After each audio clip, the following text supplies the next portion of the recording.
Hey everybody, this is Tim Whittemore with the Whittemore Group here at eXp Realty. Again, we are your local experts and enthusiastic professionals. Today, we're going to talk about when you're thinking about purchasing a house, whether it's your first time or second time or whenever, what are the first steps of getting into this?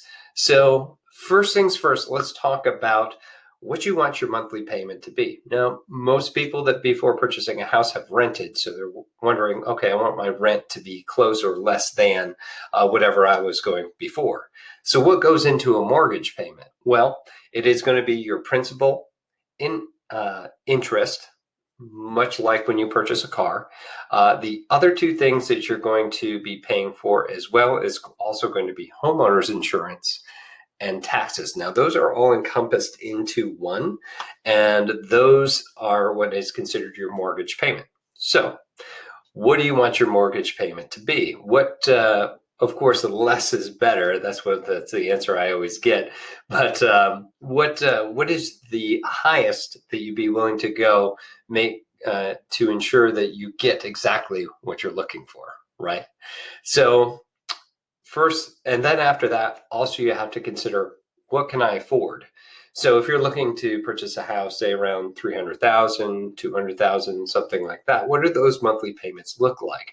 Now you can go onto our website and there's a mortgage calculator on there, or any of the others out there. Just Google mortgage calculator and they'll be able to bring those up. Quicken is a great resource that I've used. Their mortgage calculator puts in everything in there, to include even HOA fees, which, by the way, aren't part of your mortgage payment. That's something else outside, just to let you know. So now that you've kind of got that idea in mind, okay, this is what I can, and say we're just going to say 250,000. See, I picked a right in the middle there. So 250,000. The next step is to go ahead and call a lender. So if you don't know what a lender is, the lender isn't always just big banks like Chase, Wells Fargo, USAA. Those are the big ones really around here. The ones that you want that actually do service mortgage are called mortgage loan originators. Now, those people, if you look that up, I know that's a long thing to look up, but those are the people that specifically work with people like yourself that are looking to purchase a home. Now, if you don't know anybody, you can of course reach out to your real estate professionals, or just crowd surf on Facebook or social media or wherever, and people will give you suggestions on people that they have used before. Feel free to reach out to us. We have lenders in multiple states that will be more than happy to give you who we've used before, that have good rates and the best service, that help us out with our clients. In any case, give them a call. Most of them will have you go over the phone, and it's usually about 15 minutes to what they call pre-qualify you over the phone. Now, if they can't do that, they'll also, or may send you to their website to fill out an application for that, which is also a pre-qualification. Now, there's a difference here. There's a difference between pre-qualified and pre-approved. Now, pre-qualified is just that 15-minute phone call or that quick online application. Now, when you actually fill out the application and it goes through their pre-underwriting process, that's when you're pre-approved. So pre-approved is a lot stronger than pre-qualified. However, typically in the markets, a pre-qualification letter usually suffices. So let's back up. So now you know what you are willing to spend, and what, based on your mortgage loan calculator, what you want to be pre-approved or pre-qualified up to. Now we call that lender and they go through and they say, yes, absolutely, you're pre-qualified up to 250 or more, meaning that you could be pre-qualified up to 300, but you don't want to go over that because that's going to be out of your comfort zone, right? Well, perfect. So now that we've figured that out, you're pre-qualified up to 250. Now it's time to get rolling.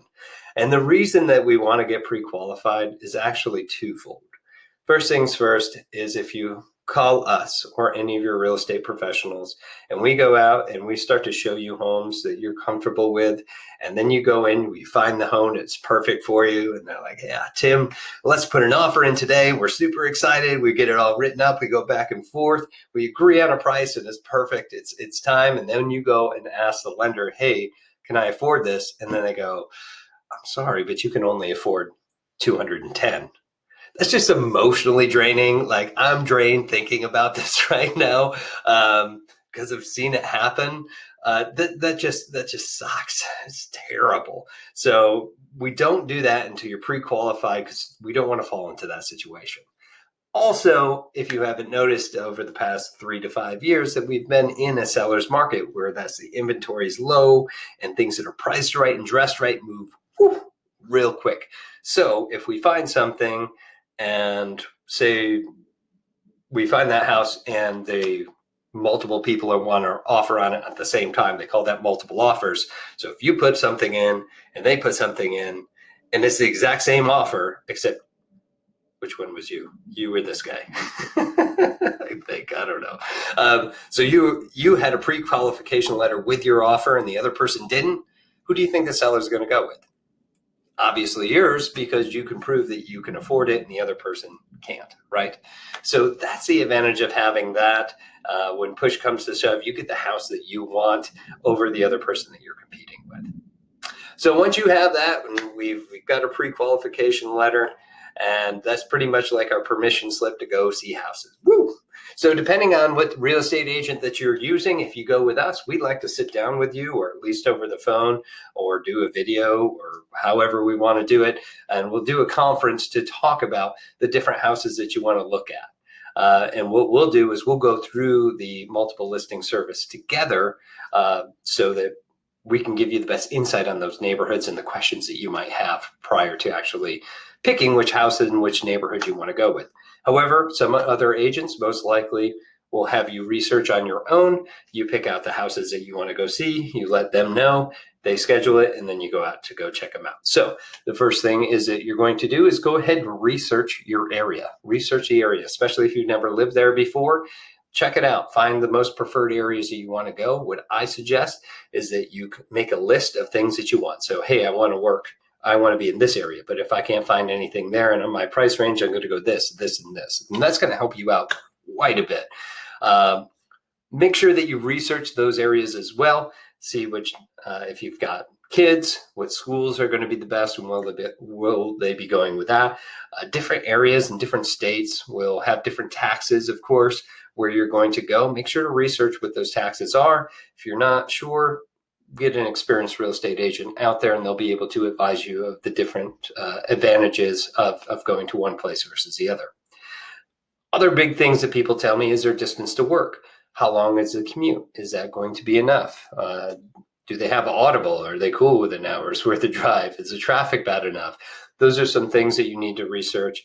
Are you active people? Do you want to go out and do things? How close are you to stuff to do, right? So those are some things and priorities that you should definitely take a look at.